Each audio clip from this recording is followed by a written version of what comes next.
welcome to the deep dive. Great to be here. Today we're really getting to something significant, the year 1947, specifically the birth of India and Pakistan. Absolutely. It's a pivotal moment, and our aim today is, well, to unpack the key events, but also really focus on the human side of it all, the impact. Exactly. And for this deep dive, we're drawing on material that sort of sketches out how you might discuss this very creation. Right. Material that highlights the core themes of that incredibly intense period. Okay, so let's set the stage a bit. We're talking about almost 200 years of British rule in India coming to an end. Yeah, and this growing wave, this powerful movement for independence, groups like the Indian National Congress, the All India Muslim League, they were key players. The Congress started off maybe wanting more, say, within the British system, but that shifted, didn't it, towards full independence? It did, and they pulled in support from, a really wide range of Indian society. But then you had these, Really? well, these fundamentally different ideas about what should come next. That's the crux of it. You had Gandhi and Nehru really pushing for a single, united India,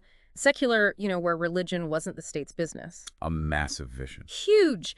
But on the other side, you had Muhammad Ali Jinnah and the Muslim League. And they were making a strong case for a separate state for Muslims. And their concern wasn't just about being a minority group, was it? No, it went deeper. It was a real fear, a deep-seated worry about being sidelined politically, culturally, in an India dominated by a Hindu majority. Okay, so the British agree.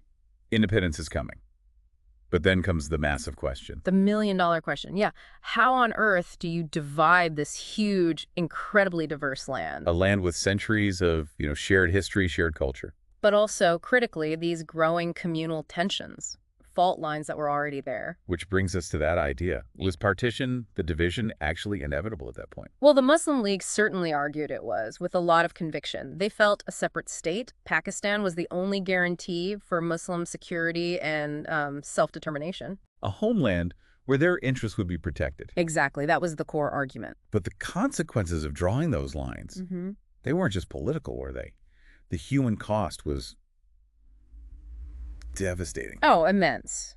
Absolutely immense. We're talking families literally ripped apart, lives shattered overnight. People who lived side by side for generations suddenly finding themselves on opposite sides of a brand new border. Suddenly foreigners in their own villages sometimes. And the source material we look at really brings this home with personal stories, doesn't it? It does. There's that incredibly poignant example of the woman separated from her husband at a railway station, just lost in the chaos. And never saw him again. Never saw him again. And that kind of trauma, that deep personal pain, it doesn't just vanish. It echoes down through families, even today. It's such a vital reminder, isn't it? When we talk about big historical events, about politics and borders. You have to remember the individuals, the human beings caught up in it all. Because partition wasn't an abstract concept. It was, like you said, a human tragedy.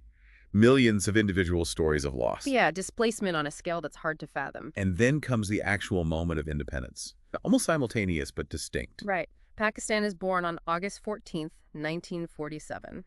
And India follows the next day, August 15th.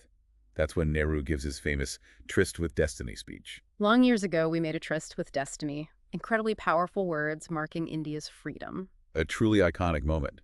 But, as the source points out, it was so bittersweet. Exactly. Because alongside the celebrations, the joy of freedom, There's this backdrop of absolute horror, widespread violence, despair. The two things were happening at the exact same time. Joy and unimaginable suffering, side by side. Which leads us to the sheer scale of it all. The violence, the displacement, the numbers are just staggering. They really are. Conservative estimates, and they are conservative, suggest around 15 million people were forced from their homes. 15 million.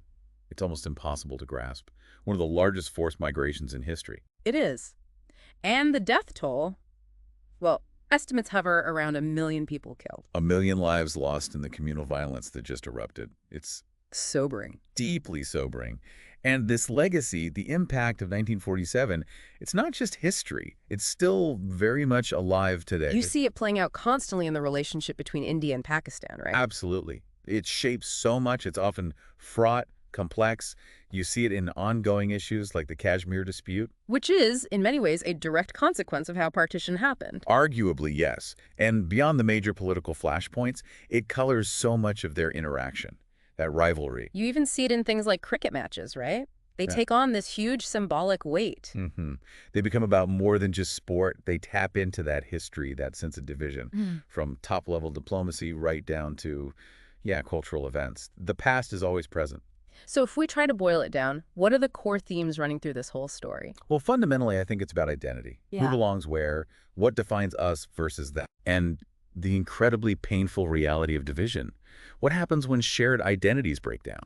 Exactly. And then there's that very human search for home, for security, for a place to belong after everything's been turned upside down. So wrapping up, the birth of India and Pakistan wasn't just, flicking a switch and creating two countries, Not at all. It was the start of a really long, incredibly complex story, a story that's got conflict baked into it.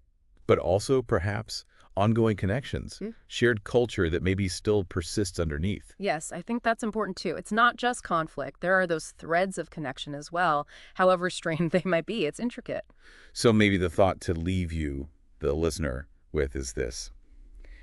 How could that moment, full of so much hope, so much promise of freedom, How could it also unleash such immense suffering, such widespread loss? and how do the echoes of 1947, that legacy of identity and division, continue to shape lives, politics, and relationships right now in the present day? It's a heavy question, but a crucial one to reflect on. It demands our understanding.